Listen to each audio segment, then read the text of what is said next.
Media మిత్రులు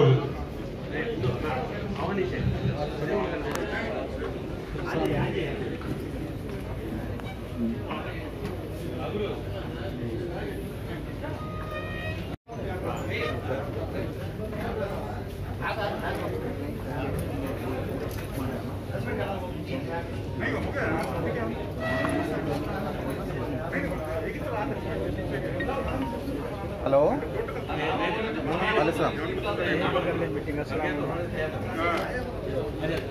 आओ हो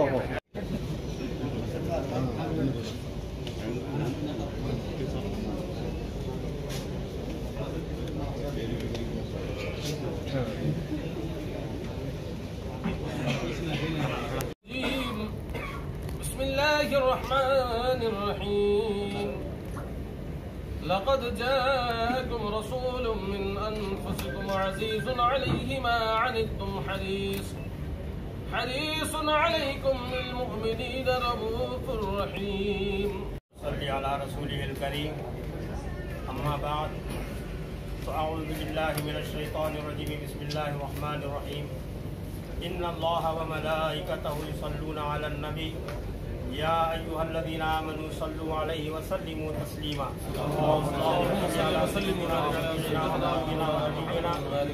व मौलाना मुहम्मद व अला आलिहि व अस्हाबिहि व अज़वाजिहि अजमईन। हज़रात, आज हम यहाँ जो जमा हुए हैं, हमारे दो मक़ासिद हैं। पहला मकसद ये है कि एक ज़ालिम ने एक इंसानियत सोच हरकत की है जिसका नाम नरसिंगारा सरस्वती है, जिसने हमारे आका मौला सरकार दो आलम सल्लल्लाहु ताला अलैहि वसल्लम की शान में तौहीन की है। और वो शान में तौहीन करने वाले ने जब तौहीन की है तो हर मुसलमान, पूरी दुनिया के तमाम मुसलमानों के दिलों को बहुत बड़ा सदमा पहुंचा है।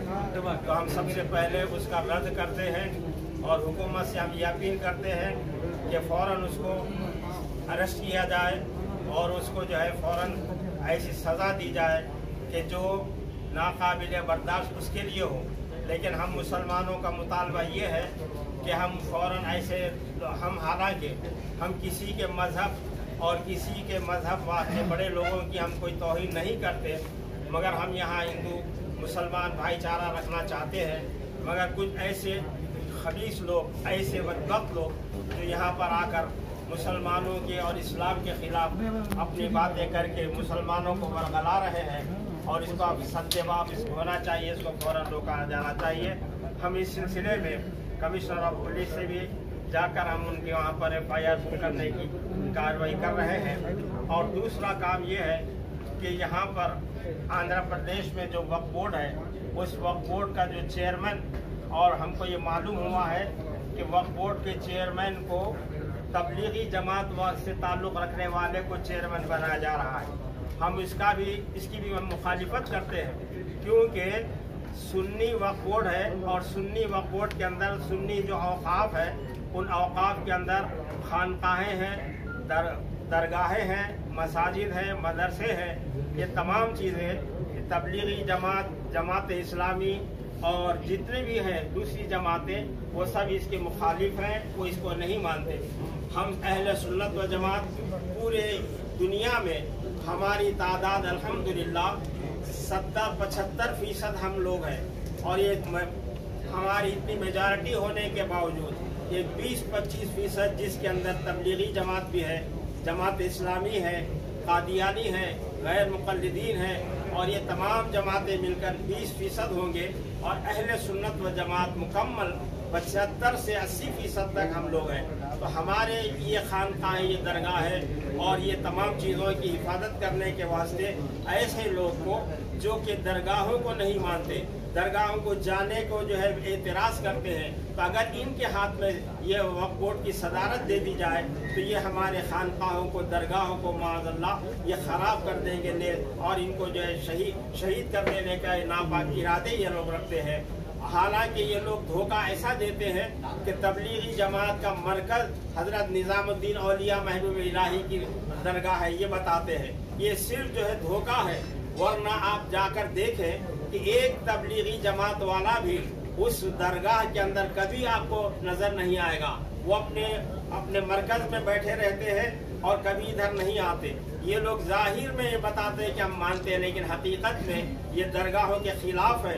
तो जो दरगाहों के खिलाफ है, ऐसे लोगों को और ऐसे आदमी को जो है यहाँ का चेयरमैन बनाना बिल्कुल जो है अहले सुन्नत व जमात के लिए इसको कभी मंजूर नहीं करेंगे।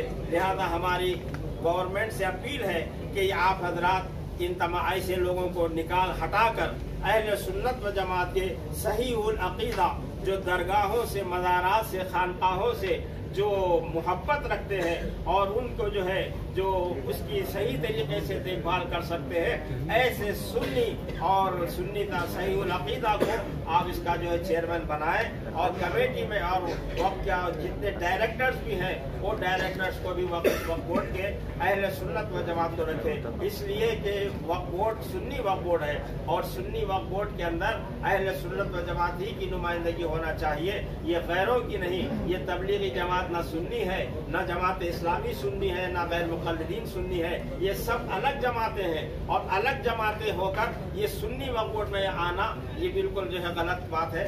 लिहाजा हम जमा हुए हैं इसलिए ताकि हमारा ये मुतालबा पूरा किया जाए। आज के 2 मुतालबात हैं हमारे। सबसे पहला मुतालबा ये है कि जो नरसिंहा राव ने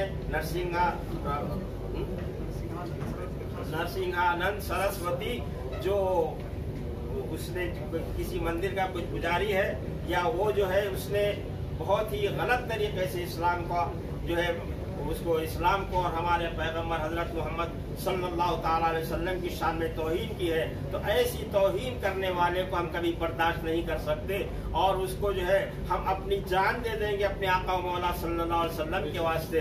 इसलिए कि हमारा अकीदा ये है कि मोहम्मद की मोहब्बत ही सब कुछ है, मोहम्मद की मोहब्बत ही दीन हक की शर्त अव्वल है। इसी में हो अगर खामी तो सब कुछ नामुकम्मल है, हमारा जीना भी बेकार है। अगर हमारे आका मौला सरकार दो आलम सल्लल्लाहु ताला अलैहि वसल्लम की शान में अगर कोई तौहीन करता है और हम उसको सुनकर अगर खामोश बैठ जाते हैं तो हमारे ईमान की कमजोरी नहीं बल्कि हमारा ईमान ही खत्म हो समझा जाएगा।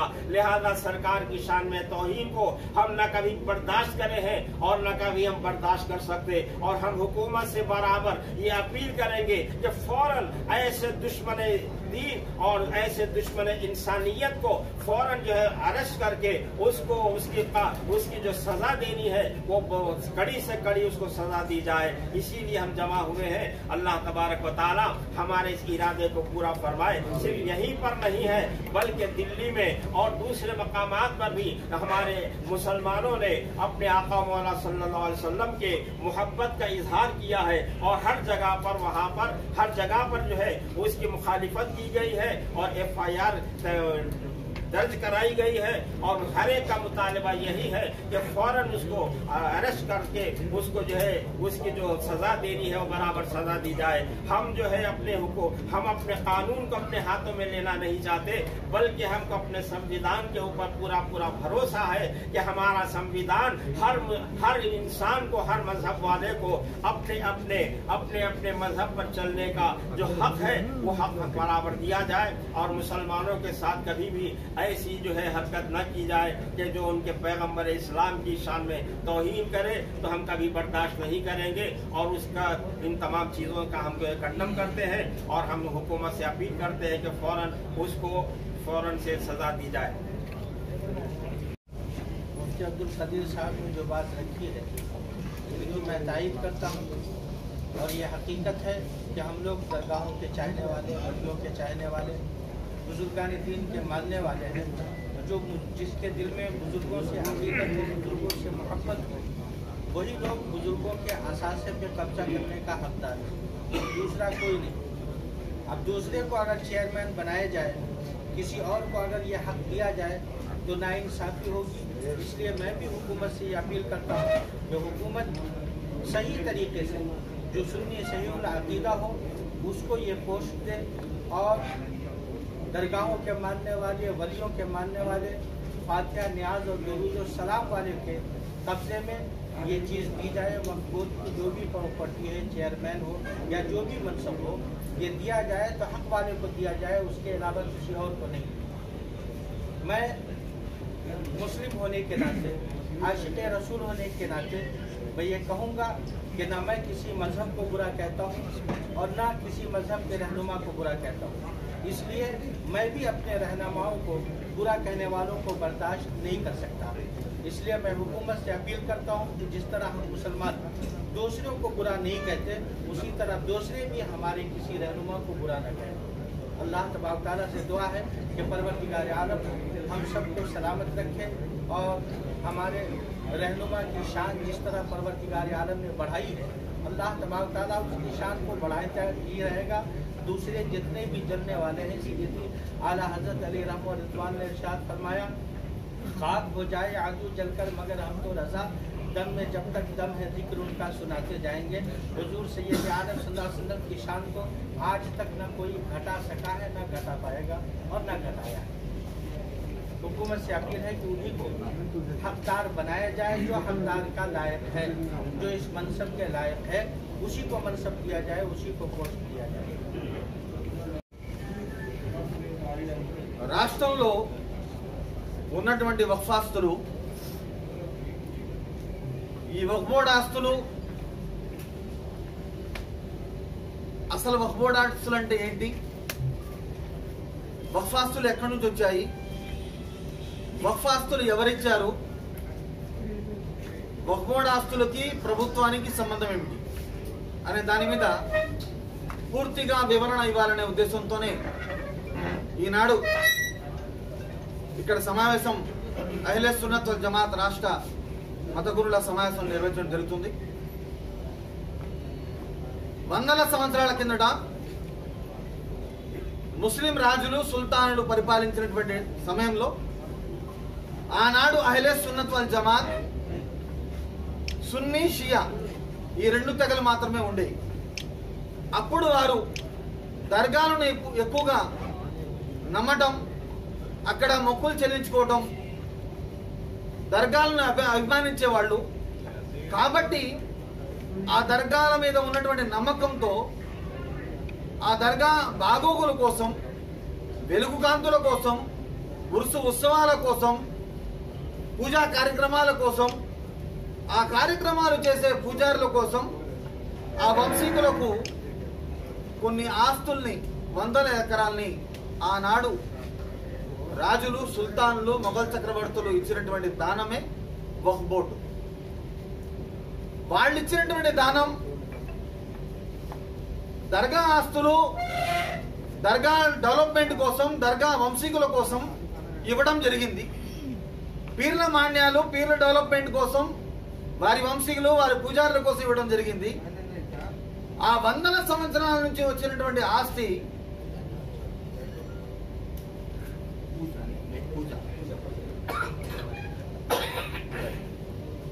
అక్కడ వందల సంవత్సరాల నుంచి వస్తున్నటువంటి ఏదైతే ఆస్తులున్నాయో, మాన్యాలున్నాయో, భూములున్నాయో, ఆ భూములు కాపాడడం కోసం రాజ్యాంగంలో అనుభవజ్ఞులందరూ కూర్చొని ఈ వక్ఫ్ బోర్డ్ అనేది 1958లో సర్వే చేయించి దీని పరిరక్షణ కోసం, ఈ ఆస్తులు పరిరక్షించబడాలి, ఏ ఉద్దేశంతో అయితే వాళ్ళు దానం చేశారో, అల్లాహ్ పేరు మీద ఏ ఉద్దేశంతో అయితే వక్ఫ్ చేశారో ఆ కాన్సెప్ట్ అనేది పూర్తిగా నడవాలి, అది అమ్మడానికి, కొనడానికి ఎటువంటి అర్హత లేదు అనే ఉద్దేశంతో 1958లో 1958లో సర్వే చేయించి దాన్ని ప్రభుత్వ గజెట్గా, ప్రభుత్వంలో ఉన్నటువంటి ఆస్తులకి పరిగణించి దాన్ని వక్ఫ్ బోర్డుగా తయారు చేసి 1962లో 1962లో గజెట్గా ఏర్పాటు చేయడం జరిగింది. ఈ గజెట్లో ఉన్నటువంటి ఆస్తులు ఆనాడు సర్వే చేయించి ఏదైతే సేకరించారో ఈ ఆస్తులన్నీ కూడా సున్నీ షియా తెగలకు సంబంధించినటువంటి ఆస్తులు. సున్నీలంటే దర్గాలు, ఫాతిహాలు దీనికి సంబంధించినటువంటి, షియాలంటే పీర్లకు సంబంధించినటువంటి వ్యక్తులు. వీళ్ళకి ఇచ్చినటువంటి ఆస్తుల్లో కొంతమంది 1940 తర్వాత వచ్చినటువంటి కొన్ని తెగలు దీన్ని పూర్తిగా నమ్మరు, దర్గాలను నమ్మనటువంటి వ్యక్తులు కొన్ని జమాతుల వారు ఉన్నారు. ఆ జమాతుల వారికి ఈ రాజకీయ పరంగా వాళ్ళు ఏదో రకంగా ఎమ్మెల్యేల దగ్గర ఎంపీల దగ్గర లాబింగ్ చేసి ఏదో విధంగా వాళ్ళు ఆ రాజకీయంగా పలుకుబడి తెచ్చుకొని ఆ మసీదులలో కానీ వక్ఫ్ బోర్డులో కానీ ఆ దర్గాల కమిటీల్లో కానీ రావటం, వాళ్ళు కమిటీలుగా ఏర్పడిన తర్వాత అక్కడ అలజడి కానీ గొడవలు కానీ ఆ రకంగా చాలా రకాలుగా ఇబ్బందికరమైనటువంటి పరిస్థితులు ఏర్పడతాయి. ఎవరైతే దర్గాలను నమ్మరో ఆ నమ్మనటువంటి వ్యక్తులకు ఈ దర్గాల మీద పెత్తనం, వక్ఫ్ బోర్డులో పెత్తనం ఇవ్వడం వల్ల ఆ ఆస్తులన్నీ కూడా రాష్ట్రంలో ఎన్ని దర్గాలు ఉన్నాయో సుమారు 65,000 ఎకరాలు రాష్ట్రంలో ఉంటే 190% ఆక్రమణలో ఉన్నాయి. ఈ ఆక్రమణలకు కారణం ఎవరు అంటే ఎవరైతే దర్గాలు నమ్మరో ఆ వ్యక్తులను తీసుకొచ్చి అక్కడ పెట్టడం వలన ఆ ఆస్తులన్నీ కూడా వాళ్ళు ఇష్టానుసారంగా అమ్మకానికి, ఇష్టానుసారంగా అన్యాక్రాంతానికి, ఇష్టానుసారంగా ఆ రాజకీయ పలుకుబడితో ఆ రాజకీయ నాయకులకో మాఫియాలకో ఎవరికో కట్టబెట్టడం జరుగుతుంది. కాబట్టి దర్గాలకు సంబంధం లేని వ్యక్తులు ఎవరైతే ఉన్నారో ముతవల్లీలు కాకుండా, ముజావర్లు కాకుండా వేరే వ్యక్తుల్ని నియమించి దర్గాలకు, పీర్ల మాన్యాలకు, అహ్లే సున్నత్ వల్ జమాత్ కి సంబంధం లేని వ్యక్తులను అందులో నియమించడం వలన రాష్ట్రంలో ఉన్న వక్ఫ్ బోర్డు ఎన్ని సంస్థలు ఉన్నాయో అన్ని చోట్ల కూడా ప్రతి గ్రామంలో, ప్రతి ఏరియాలో ఇవాళ సమస్య తలెత్తుతుంది. ఈ సమస్యకి ఫుల్ స్టాప్ ఏమిటంటే ముస్లిమ్స్ కదా, ఎవరైనా ముస్లిమ్సే కదా అని రాజకీయ నాయకులు ఏం చేస్తారంటే ముస్లింలు కాబట్టి వక్ఫ్ బోర్డు కట్టబెడదాం, వక్ఫ్ బోర్డు కమిటీలో ఇచ్చేద్దాం, లేకపోతే మసీదుకి ఇచ్చేద్దాం అనే ఆలోచనతో వాళ్ళు చేస్తారు. ఆ విధంగా వీళ్ళ ఆలోచన పరంగా వాళ్ళు మసీదు కమిటీల్లో వక్ఫ్ బోర్డు డైరెక్టర్లుగా ఈ విధంగా వచ్చేయడం జరుగుతుంది. తర్వాత ఇవాళ హద్దు దాటి వక్ఫ్ బోర్డు చైర్మన్ గా కూడా రావాలనే ఒక దురుద్దేశంతో ఇంకా వక్ఫ్ బోర్డు చైర్మన్ గా కనుక జమాతులకు సంబంధించిన వ్యక్తులు కనుక వచ్చినట్టయితే పూర్తిగా వక్ఫ్ బోర్డుకు సంబంధించిన ఆస్తులు నాశనం అవ్వడానికి అవకాశాలు ఉన్నాయి. పూర్తిగా దర్గాలకు సంబంధించిన ఆస్తులు, పీర్ల మాన్యాల ఆస్తులు, అహ్లే సున్నత్ వల్ జమాత్ సున్నీ మసీదులు పూర్తిగా అన్ని చోట్ల కూడా అన్యాక్రాంతం అవడానికి ప్రమాదం ఉంది. కాబట్టి రాష్ట్ర ముఖ్యమంత్రి గారికి, వైఎస్ జగన్మోహన్ రెడ్డి గారికి అహ్లే సున్నత్ వల్ జమాత్ విన్నవించేది ఏమిటంటే మీరు నియమించే ముందు ప్రతి గ్రామంలో కానీ, ప్రతి మసీదులో కానీ వక్ఫ్ బోర్డు నెంబర్లు కానీ, వక్ఫ్ బోర్డు ఉద్యోగస్తులు కానీ, డైరెక్టర్లు కానీ, అధ్యక్షులు కానీ, ఎవరైనా కానీ, చైర్మన్ కానీ అహ్లే సున్నత్ వల్ జమాత్ కి సంబంధించిన వ్యక్తి మాత్రమే ఉండాలి. అహ్లే సున్నత్ కి సంబంధించిన వ్యక్తులు కాకుండా వేరే వ్యక్తులు ఉంటే మాత్రం దానివల్ల వక్ఫ్ బోర్డు పూర్తిగా నాశనం అవడానికి అవకాశం ఉంది. వక్ఫ్ బోర్డులో అలజడి అవడానికి అవకాశం ఉంది. వక్ఫ్ బోర్డు ప్రమాదంలో పోయే ప్రమాదం అంటే ఇవాళకి 90% అన్యాకరణతో ఉన్నాయి. ఇవాళ కోట్ల రూపాయల ఆస్తులు. కశ్మూర్ దర్గాలో ఒక ఉండి 3 నెలలకు ఒకసారి ఓపెన్ చేస్తే 40-50 లక్షలు వస్తాయి. కశ్మూర్ నెల్లూరు దగ్గర ఉన్న దర్గాలో, బారాషాహి దర్గాలో హుండీ ఆదాయం, ఎలాంటి దర్గాలో హుండీ ఆదాయం, ఎక్కడ చూసినా కూడా హుండీల ఆదాయమే కోట్ల రూపాయల్లో వస్తుంది. అయినప్పటికీ ఆ దర్గాలు ఏమైనా డెవలప్ చేశారా అంటే డెవలప్మెంట్ లేదు. కారణం ఏమిటి అంటే అక్కడ ఏదో రకంగా ఏదో జమాత్కి సంబంధించిన వ్యక్తులు అక్కడ చేరడం వల్ల ఆ దర్గాలు సమస్యలలోకి వెళ్ళిపోయి వాళ్ళు నిజంగా వీళ్ళ మాట వినకపోతే వెంటనే వీళ్ళు ఏం చేస్తారంటే డైరెక్ట్ మేనేజ్మెంట్లో తీసుకుంటానికి అక్కడ ఏదో అలజడి సృష్టించి 4 ప్రెస్ మీట్లు పెట్టో లేకపోతే ఏదో ఒక గొడవ సృష్టించి ఏం చేస్తారంటే అది ఏదో విధంగా డైరెక్ట్ మేనేజ్మెంట్లో తీసుకొని ఆ డైరెక్ట్ మేనేజ్మెంట్లో వాళ్ళు తింటున్నటువంటి ఆ పావలా కూడా తినకుండా పూర్తిగా వాళ్ళని బైండ్ చేసుకుంటానికి ప్రయత్నం చేస్తారు. వక్ఫ్ బోర్డు తయారైంది ఎందుకు అంటే వక్ఫ్ బోర్డు ఆస్మాయిషీ కోసం. వక్ఫ్ బోర్డుకి హక్కు లేదు, వక్ఫ్ బోర్డు హక్కుదారుడు కాదు. హక్కుదారుడు ఎవరైతే ఉన్నారో వాళ్ళు ముతవల్లీలు, వంశీకులు.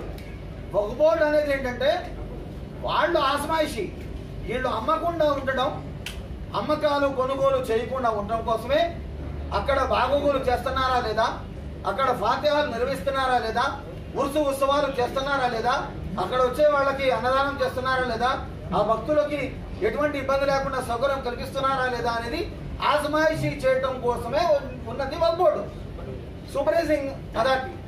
కానీ వాళ్ళు సుప్రీం అథారిటీ తీసుకొని పూర్తిగా ముతవల్లీల మీద, ముతవల్లీల కుటుంబీకుల మీద వాళ్ళు కేసులు బనాయించి వాళ్ళని భయభ్రాంతులు చేయడం వల్ల ఇవాళ రాష్ట్రంలో ఉన్న వక్ఫ్ ఆస్తులన్నీ కూడా అన్యాక్రాంతం అయిపోయాయి, ఆక్రమణలో ఉన్నాయి.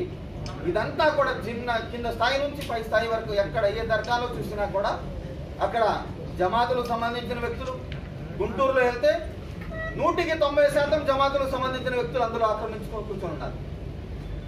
మాఫియాలు ఎక్కడ పడితే అక్కడ. కృష్ణా జిల్లా కాశీ గారి ఆస్తి 350 ఎకరాలు ఉంటే 350 ఎకరాలు 70 ఎకరాలు నున్నలో ఉన్నది డాక్టర్ వైవీరావు గారి ఆధ్వర్యంలో ఉంది. కానీ ఎవరు మాట్లాడరు. బల్లూరి అశోక్ గారి ఆధ్వర్యంలో కాజీమాన్యం ఉంది, గోగండి సత్యం గారి ఆధ్వర్యంలో కాజీమాన్యం ఉంది, తులసిరెడ్డి గారి ఆధ్వర్యంలో కాజీమాన్యం ఉంది. 100 ఎకరాలు, కోట్ల రూపాయల ఆస్తులు. కానీ ఎవరు మాట్లాడే ప్రసక్తి లేదు. మాట్లాడితే వాళ్ళకు భయం. అహ్లే సున్నత్ వల్ జమాత్కు సంబంధించిన మత గురువులు ఇవాళ పరిస్థితి మరీ చెయ్యి దాటిపోతుంది కాబట్టి ఇవాళ సమావేశం నిర్వహించడం జరిగింది. అహ్లే సున్నత్ వల్ జమాత్కి సంబంధించిన వ్యక్తులు మాత్రమే, ముతవల్లీలు కానీ ముజావర్లు కానీ వాళ్ళకి మాత్రమే డైరెక్టర్లు కానీ మెంబర్లు కానీ చైర్మన్లు కానీ ఇవ్వాలి. కానీ ఎవరో వ్యక్తులకి రాజకీయ పలుకుబడితో, రాజకీయ లాబింగ్తో వాళ్ళని ఇస్తే రేపొద్దున ఈ వక్ఫ్ బోర్డు ఉండదు. వక్ఫ్ బోర్డు పూర్తిగా కనుమరుగయ్యే ప్రమాదం ఉంది. కాబట్టి తక్షణమే రాష్ట్ర ప్రభుత్వం స్పందించాలి. రాష్ట్ర ప్రభుత్వం స్పందిస్తారని జగన్ గారి మీద మాకు పూర్తి నమ్మకం ఉంది. ఇవాళ మీరు సమగ్ర భూ సర్వే నిర్వహిస్తున్నారు. ఈ సమగ్ర భూ సర్వే ద్వారా పూర్తిగా ఆస్తులు ఎక్కడెక్కడ ఉన్నాయో, 100 సంవత్సరాల కింద ఎవరెవరు ఆస్తులు ఇచ్చారో మొత్తం ఆస్తులు బయటికి తీయండి. తీసి ఆ ఆస్తులు ప్రతి గ్రామ సచివాలయాల్లో కూడా ఆస్తులు పొందుపరచండి.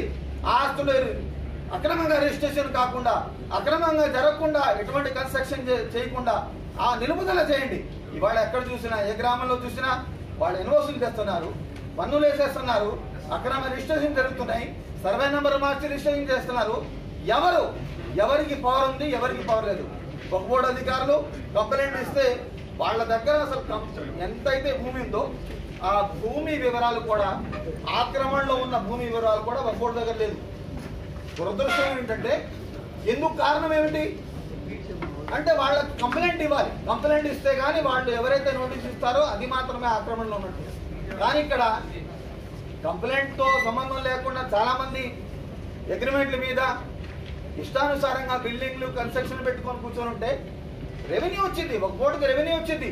దాని ద్వారా ముస్లిం మత గురువులకు, ఇమాం మోసన్లకు 10,000 రూపాయలు అంటే 50,000 రూపాయలు ఇవ్వచ్చు. ప్రతి ఒక్కరికి ఇళ్ల స్థలాలు ఇవ్వచ్చు. టౌన్షిప్ ఇవన్నీ చాలా అభివృద్ధి కార్యక్రమాలు చేయొచ్చు. కానీ చిత్తశుద్ధితో పూర్తిగా వక్ఫ్ బోర్డు ఆస్తులు కాపాడాలని రాష్ట్ర ప్రభుత్వంతో కోరుతున్నాం. అట్లాగే ముతవల్లీలు, ముజావర్లకు సంబంధించిన వ్యక్తులు మాత్రమే చైర్మన్లుగా, డైరెక్టర్లుగా, మెంబర్లుగా ప్రతి మసీదులో కూడా వాళ్ళని మాత్రమే నియమించాలని చెప్పి డిమాండ్ చేస్తున్నాం. అలీం గారు క్వశ్చన్ చేశారు కాబట్టి నేను స్పష్టంగా ఒక విషయం చెప్పదలుచుకున్నాను. విజయవాడ నగరంలో జామియా మసీద్ సంబంధించినటువంటి ల్యాండ్స్ ఏదైతే ఉన్నాయో ఇవాళ వ్యాపార ప్రకటన ఇచ్చి సుమారు 5,60,000 రూపాయలు 5,60,000 రూపాయలు ప్రతి నెల కూడా చెల్లించాలి. 30 నెలలకి 30 సంవత్సరాలు 30 నెలలు అద్దె కట్టాలి కదా. అతి 22 महीने का डिपॉजिट 22 నెలలకు సంబంధించినటువంటి డిపాజిట్ కట్టాలి. అట్లాగే 30 సంవత్సరాలకి లీజ్ ఇవ్వటం. ఈ దాదాపు కోట్ల రూపాయల ఆదాయం అక్కడ వచ్చేది. కానీ ఇక్కడ చేస్తున్నటువంటి తప్పు ఏంటంటే వక్ఫ్ బోర్డు బ్యాంక్ కాదు, డిపాజిట్ అమౌంట్ తీసుకొని పెట్టుకుంటాని వక్ఫ్ బోర్డు బ్యాంక్ కాదు. ఆ ఏదైనా డిపాజిట్ అమౌంట్ వస్తే ఆ అమౌంట్తో ఆ సంస్థ పేరు మీద, ఆ దర్గా పేరు మీద ఎక్కడైనా వేరే స్థలం కొనుగోలు చేయాలి. కానీ అట్లా చేయకుండా వాళ్ళు ఏం చేస్తున్నారంటే ఆ అమౌంట్ పెట్టుకొని వాళ్ళు వేరే రకంగా యూజ్ చేస్తున్నారు. అలా కాదు. అదేవిధంగా జామియా మసీద్ విషయంలో కూడా ఇవాటికి 2018లో ఆనాడు జరిగినటువంటి కార్యక్రమం వల్ల ఆ కన్స్ట్రక్షన్ పేపర్లో టెండర్ ఇచ్చి పిలిచి మొత్తం చేసినటువంటి 25 లక్షల రూపాయలు డిపాజిట్ అమౌంట్ కడితే ఇవాళ ఈ 2-3 సంవత్సరాల నుంచి ఆ మసీదుకి ఆదాయం లేకుండా చేశారు కదా. ఎవరు చేశారు? ఈ అలజడి అంతా ఎవరు సృష్టించారు? ఎవరైతే తబ్లీగ్ జమాత్, జమాత్ ఇస్లామీ, అహ్లేకి సంబంధించిన వ్యక్తులు ఎవరైతే ఉన్నారో జగన్మోహన్ రెడ్డి గారికి ఓట్లు వేస్తే బీజేపీకి ఓట్లు వేసినట్లు అని ప్రచారం చేసిన వ్యక్తులే ఆనాడు హడావుడి చేశారు. ఆనాడు హడావుడి చేసిన వ్యక్తులే ఇవాళ కూడా వాళ్ళే హడావుడి చేస్తున్నారు. ఏమిటి? వక్ఫ్ బోర్డుతో మీకేం సంబంధం ఉంది? వక్ఫ్ బోర్డు ఆస్తుల గురించి మాట్లాడడానికి మీకేం హక్కు ఉంది? మీరు ఏదైనా దర్గాకి ముతవల్లీనా? మీరు ఏదైనా ముజావరా? మీరు అహ్లే సున్నత్ వల్ జమాత్ సంబంధించిన వ్యక్తులా? ముస్లిం ప్రాపర్టీ కాదు ఇది, అహ్లే సున్నత్ వల్ జమాత్ కి సంబంధించినటువంటి ప్రాపర్టీ, షియాలకు సంబంధించినటువంటి ప్రాపర్టీ. వీళ్ళు చేసే తప్పుల వల్ల, వీళ్ళు చేసే వ్యవహారం వల్ల ఎక్కడో సరస్వతి స్వామీజీ ఎక్కడో ప్రవక్త గారి గురించి కూడా ఇష్టానుసారంగా మాట్లాడతారు. వీళ్ళు చేసే దర్గాలు నమ్మం, ప్రవక్తలు నమ్మం అని చెప్పి చేసే మాటల వల్ల ప్రవక్త గారిని కూడా విమర్శించడానికి, అంటే వీళ్ళు చేసే పనుల వల్ల ఇవాళ రాష్ట్రంలో కానీ కేంద్రంలో కానీ పూర్తిగా వక్ఫ్ ఆస్తులు నాశనం అవడమే కాకుండా అహ్లే సున్నత్ వల్ జమాత్ని కూడా నాశనం చేయడానికి కంకణం కట్టుకొని పనిచేస్తున్నారు. ఇది ఎట్టి పరిస్థితుల్లో కూడా ఉపేక్షించే ప్రసక్తే లేదు. అహ్లే సున్నత్ వల్ జమాత్ ప్రతి గ్రామంలో, ప్రతి జిల్లాలో కూడా తిరిగి అవేర్నెస్ కార్యక్రమం పెడతాం, పెట్టి వ్యవహారం పూర్తిగా సాధించేంత వరకు పోరాడతాం.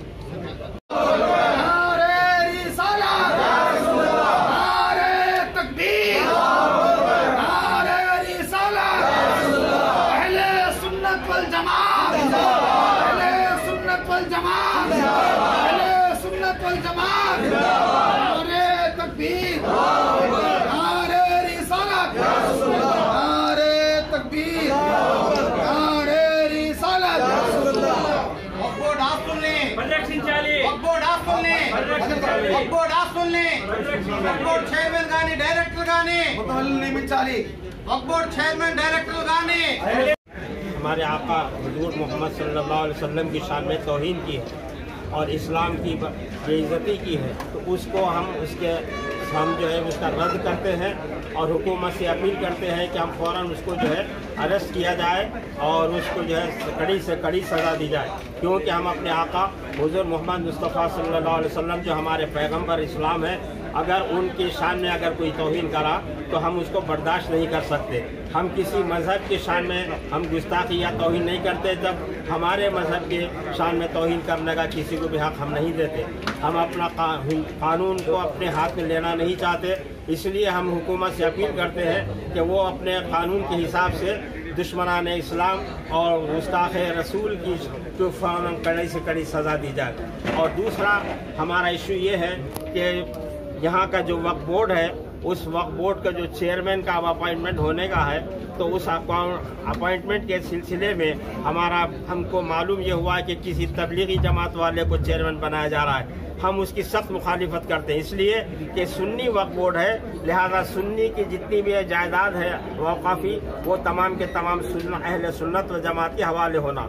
लिहाजा यहाँ पर हम तमाम उलमा अहले सुन्नत और यहाँ के तमाम हजरात जो है जमा हुए हैं, ताकि किसी भी तरह से किसी भी गैर जमात वाले गैर सुन्नी को वक्फ बोर्ड का न चेयरमैन बनाया जाए न उसका जो है डायरेक्टर बनाया जाए। अगर बनाना है तो अहले सुन्नत व जमात के बनाया जाए। जैसा कि अभी मौलाना अल्ताफ रजा साहब ने बहुत ही तफसील के साथ तेलुगु में बताया कि आज हमारी जो जायदाद है औकाफी जायदाद, उसका जो नुकसान हो रहा है वो सिर्फ ये है कि यहाँ पर अहले सुन्नत व जमात की औकाफी जायदाद के ऊपर गैर सुन्नियों का कब्जा हो गया है, जिसकी वजह से ये नुकसानात हो रहे हैं। इसलिए हम हुकूमत से अपील करते हैं कि फौरन जो है अहले सुन्नत व जमात के चेयरमैन और डायरेक्टर्स को अहले सुन्नत व जमात के अपॉइंट किया जाए।